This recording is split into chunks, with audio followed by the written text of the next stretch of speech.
What is leash reactivity in dogs? Some dogs overreact to people or other dogs while on a leash. These same dogs may be calm and relaxed off leash, but when on a leash, they react by lunging, pulling on the leash and barking. This is very common because when a dog is on a leash, they cannot escape a frightening encounter. So, because they cannot flee, the other instinct is to fight. What causes this? There are 5 main factors that can contribute to leash reactivity with dogs. Fear is a common element. Leash reactivity is usually caused by a combination of the following factors. Genetics. Some breeds are more prone to reactivity. Personality. Some dogs are more fearful by nature. Socialization. Well-socialized dogs are less prone to reactivity because they are more familiar with various stimuli and environments.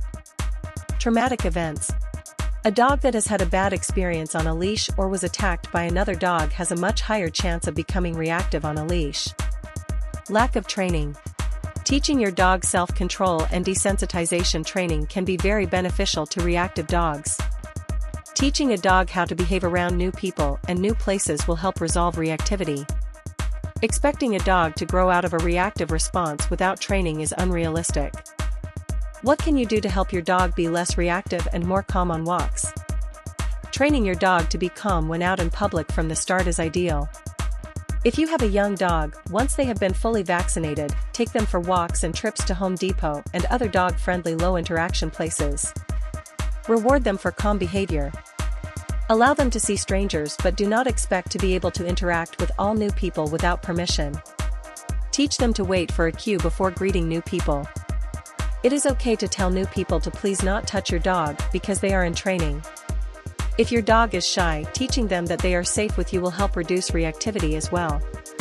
I don't recommend taking puppies to dog parks. If they get attacked as a puppy, it can make them reactive and very fearful.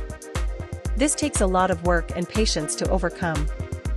But sometimes you don't bring a young puppy with a clean slate home. Sometimes you are working with a dog with some established bad habits.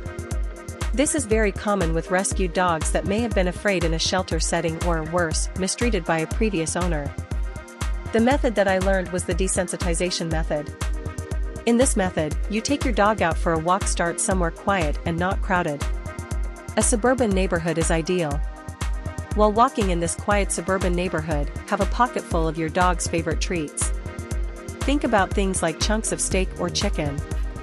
If you know this neighborhood and know where the barking dogs live, it is even better. As you approach the reactive zone, have the treats ready and treat your dog when they are calm and quiet. Take a few steps closer, treat your dog for calm behavior. If your dog starts to react, take enough steps back to where your dog is calm again and repeat. Practice this repeatedly until you can walk past the barking dog's house without a reaction from your dog. Rewarding your dog for being calm is key. Do not give your dog treats while they are barking or lunging. The timing of the treats needs to coincide with good calm behavior. Do not use the treats as a distraction when your dog is going berserk. This will only reinforce the reactive behavior, which is the opposite of your goal. As your dog improves in the quiet suburban neighborhood, you can go to more crowded places and use the same technique. You may find that this training takes a lot longer than teaching a dog to sit or lie down. It does. This training goes against their instincts, and you are dealing with a fear response. Patience will be necessary.